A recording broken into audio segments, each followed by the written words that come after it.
Vamos começar agora a contar a história de Dom Casmurro. A história começa com o envolvimento amoroso de dois adolescentes que não conseguem se amar porque Dona Glória, mãe de Bentinho, fez um voto que obriga o filho a ser padre. Porém, superado o obstáculo, Bentinho e Capitu se casam, e o realismo se mostra em sua plenitude quando se manifesta o antirromantismo e a crítica da elite burguesa. O romance começa em uma situação depois de todos os seus eventos. Bento Santiago, já velho, conta ao leitor como ganhou o apelido de Dom Casmurro. A expressão foi cunhada por um jovem poeta que tentou ler alguns de seus versos para ele no trem. Quando Bento cochilou durante a leitura, o menino se irritou e passou a chamá-lo assim. O narrador inicia então um projeto de rememoração da sua existência que ele chama de A Amarração das Duas Pontas da Vida. O leitor é apresentado à infância de Bentinho quando morava com a família em um casarão na rua de Mata-Cavalos. O primeiro fato relevante declarado também é a sua primeira causa de preocupação. Bentinho ouve uma conversa entre José Dias e Dona Glória. Ela pretende mandá-lo para o seminário para cumprir uma promessa feita pouco antes de seu nascimento. A mãe, que já havia perdido um filho, prometeu que se o segundo filho nascesse homem, ela o faria padre. Durante a conversa, Dona Glória soube da grande amizade do menino com a filha de Pado, Capitolina. Bentinho se irrita com José Dias por tê-lo denunciado a revelar a situação a Capitu. A menina ouve tudo com atenção e começa a pensar em uma maneira de Bentinho escapar do seminário. Mas todos os seus planos falham. O rapaz vai ao seminário, mas antes de partir, sela com um beijo a promessa de Capitu e se casa com ela.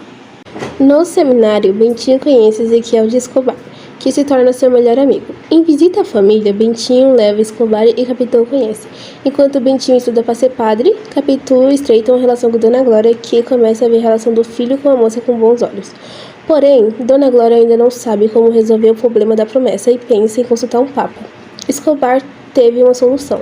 A mãe desesperada prometeu a Deus um padre.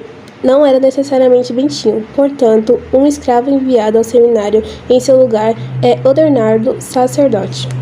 Bentinho vai estudar direito no Lago de São Francisco, em São Paulo. Quando ele completou seus estudos, ele se tornou Dr. Bento de Albuquerque Santiago. Depois disso, aconteceu o tão esperado casamento de Bento e Capitu.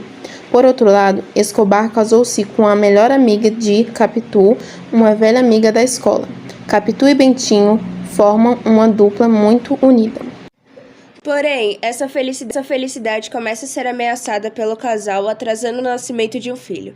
Escobar e Sancha não estão no mesmo problema. Eles têm uma linda garota e a chamam de Capitolina.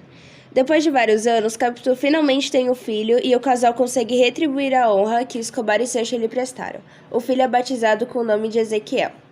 Os casais passam a viver juntos intensamente. Bento vê uma estranha semelhança entre o pequeno Ezequiel e seu amigo Escobar, que se afoga durante uma de suas aventuras na praia. O personagem era um excelente nadador. Bento vê no filho a figura do falecido amigo e se convence de que a mulher o traiu. Ele decide cometer suicídio bebendo uma xícara de café envenenado. Quando Ezequiel entra em seu escritório, ele decide matar a criança, mas desiste no último minuto. Então, diga ao menino que ele não é o pai dele. Capitu ouve tudo e reclama do ciúme de Bentinho, que ela diz ter sido despertado pela coincidência de semelhanças. Após inúmeras discussões, o casal decide se separar. Uma viagem à Europa é marcada para cobertar uma nova situação que causaria muita polêmica. O protagonista volta sozinho para o Brasil e aos poucos se torna o amargurado Dom Casmurro. Capitu morre no exterior e Ezequiel tenta se reaproximar dele, mas por sua extrema semelhança com Escobar, Bento Santiago rejeita novamente. O destino de Ezequiel é infeliz. Ele morre de tifo durante uma pesquisa arqueológica em Jerusalém. O narrador triste e nostálgico constrói uma casa que imita a casa de sua infância na rua de Mata-Cavalos. O livro em si também é uma tentativa de recuperar o sentido de sua infância.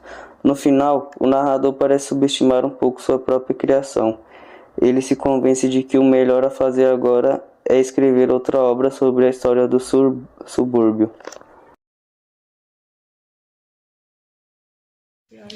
O que vocês acharam do livro? Eu gostei bastante. Eu também acho o livro bem interessante. É o clássico do Machado de Assis, né? Sim, os livros deles são bons em geral, na minha opinião. Você acha que a Capitu traiu ele? É. Eu acho que não. E vocês? Eu acho Você, que sim. Marta? Eu acho que ele traiu. Eu acho que não traiu. Eu também acho que não traiu. Também acho que não. Por que você acha que ele traiu? Porque eu acho, por causa que eles tentaram um monte de vezes fazer o filho e não conseguiram. E aí depois que... Tipo, algum momento ela acabou desistindo e aí pegou a criança junto. Tipo, teve com outra pessoa. Não é verdade?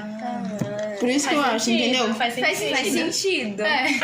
E por que vocês acham que não teve traição? Eu acho que não teve traição, porque assim, o livro é girado em torno do ponto de vista do Bentinho. E ele, desde o começo, já parecia ser um pouco obcecado pela Capitu. Então, às vezes, foi algo da cabeça dele. E, tipo, talvez o Ezequiel, ele nem fosse tão parecido com o Escobar. E, na verdade, foi tudo algo Uma da cabeça ilusão, dele. Sim, ilusão, uma paranoia. É.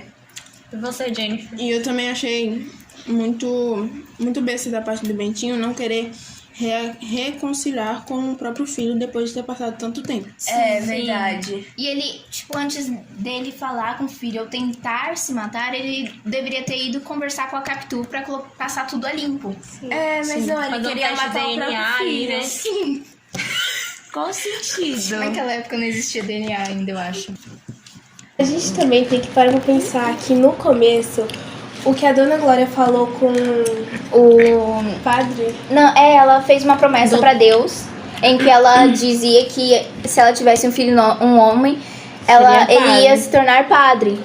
Só que depois, quando for perceber quase no finalzinho, no meio do livro, basicamente muda tudo. Coloca uma pessoa muito nada a ver no lugar do Bentinho pra ele se casar com o Capitu. E tipo, meio que mudam o que disse no começo, falando que ela não tinha prometido que seria exatamente o filho dela.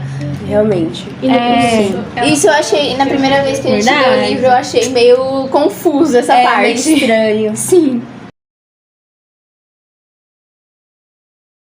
Obcecado pela Capitu. Então, às vezes, foi algo da cabeça dele. E, tipo, talvez o Ezequiel, ele nem fosse tão parecido com o Escobar. E, na verdade, foi tudo algo Uma da cabeça ilusão, dele. uma Sim, ilusão, uma paranoia. É. E você, Jennifer? E eu também achei muito besta da parte do Bentinho não querer reconciliar com o próprio filho depois de ter passado tanto tempo. É verdade. E ele, tipo, antes dele falar com o filho ou tentar se matar, ele deveria ter ido conversar com a Capitu pra passar tudo a limpo.